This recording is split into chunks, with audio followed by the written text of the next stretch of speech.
फखर news के bureau chief Ejaz Ahmad Tahir Awan का मुल्की और बैनुल अक़वामी अहम तरीन खबरों पर मुश्तमिल खुसूसी न्यूज़ बुलेटिन अपने मोअज़्ज़िज़ नाज़रीन क़ारीन की दिलचस्पी और मालूमात की आगाही के लिए पेश खिदमत है। बढ़ती कशीदगी के तनाजुर में 11 ममालिक की अपने शहरियों को मशरिक़ वस्ता के सफ़र में मोहतात रहने की हिदायत।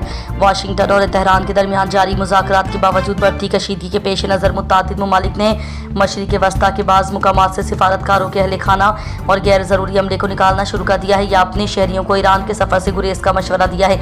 अमरीकी वज़ारत ख़ारजा के एक आला अहदेदार के मुताबिक अमरीका ने चंद रोज़ कबल लेबनान में अपने सिफारत खाने से गैर ज़रूरी अमले और उनके अहले खाना को वापस बुलाने का ऐलान किया था। फ़िनलैंड और जर्मनी खबर रसाई इदारे रॉयटर्स के मुताबिक फ़िनलैंड की वज़ारत ख़ारजा ने हाल ही में अपडेट की गई ट्रैवल एडवाइजरी में अपने शहरियों को ईरान का सफ़र करने से बचने और यमन व लीबिया से फौरी तौर पर निकल जाने की हिदायत की है।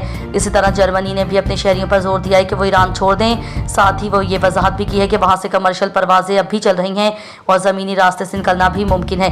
ऑस्ट्रेलवी हुकूमत ने खित्ते में सिक्योरिटी की बिगड़ती हुई सूरत हाल का हवाला देते हुए इसराइल और लेबनान में मौजूद सिफारतकारों के अहले खाना को मुल्क छोड़ने का हुक्म दिया है। फखर न्यूज़ के ब्यूरो चीफ एजाज अहमद ताहिर अवान की हमशीरा मुसर्रत हमीद अवान और आदिल हमीद अवान और फैसल हमीद अवान को वालदा माजिदा को आज सुबह 4 बजे लाहौर में दिल का अचानक दौरा पड़ा है और इस वक्त वो पंजाब इंस्टीट्यूट ऑफ कार्डियोलॉजी के इंतहाई निगहदाश्त के वार्ड में ज़ेर इलाज हैं। आप सबसे उनकी जल्द और मुकम्मल सेहतयाबी के लिए खुसूसी दुआ की दरख्वास्त है।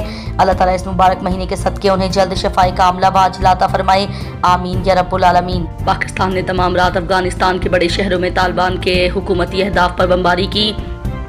दोनों ममालिक के हुकाम ने जुम्मे को कहा, जबकि पाकिस्तान के वज़ीर दिफा ने इस तनाज़े को खुली जंग करार दिया। पाकिस्तान में सिक्योरिटी ज़राए ने बताया कि इन हमलों में काबिल, कंधार और पख्तिया में तालिबान के फौजी दफातर और चौकियों पर फ़िज़ा से ज़मीन तक मार करने वाले मिसाइल हमलों के साथ साथ ज़मीनी झड़पें शामिल थीं जो सरहद के करीब वाक़ मुतादिद सेक्टर्स में हुई। मुद्दई असना तालिबान ने कहा कि इसके लिए ये कार्रवाई शुरू की जो इसके मुताबिक पाकिस्तानी फौजी तनसीबात पर जवाबी हमले हैं। जुम्मा के अवाइल में मुतादिद ममालिक ने 2 तरफ़ा हमलों पर तशवीश का इजहार किया और फ़रीक़ीन से तहम्मुल का मुतालबा किया।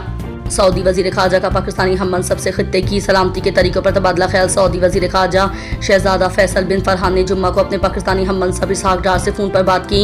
सऊदी वज़ारत ख़ारजा के एक बयान में कहा गया, वज़ीर ख़ारजा शहज़ादा फैसल बिन फरहान बिन अब्दुल्ला को आज इस्लामी जमहूरिया पाकिस्तान के नायब वज़ीर आज़म और वज़ीर ख़ारजा इसहाक डार का फ़ोन आया। बयान के मुताबिक रहनुमाओं ने खित्ते में होने वाली पेशरफ्त और सलामती व इस्तेहकाम को तहफ़्फ़ुज़ फराहम करते हुए कशीदगी कम करने के तरीक़ों पर तबादला ख्याल किया। पाकिस्तान अपनी सरज़मीन पर सिक्योरिटी एहलकारों पर दहशतगर्द हमलों के बाद अपने हमसाया अफगानिस्तान के साथ एक कशीदा सूरत हाल का शिकार है, जिसका इल्ज़ाम उसने हुक्मरान तालिबान पर आयद किया है। इतवार को पाकिस्तान ने अफगानिस्तान में एहदाद पर फ़िज़ाई हमलों का सिलसिला शुरू किया। तालिबान ने जुमेरात को पाकिस्तानी अफवाज पर हमला करके दर्जनों को हलाक और गिरफ्तार करने का दावा किया।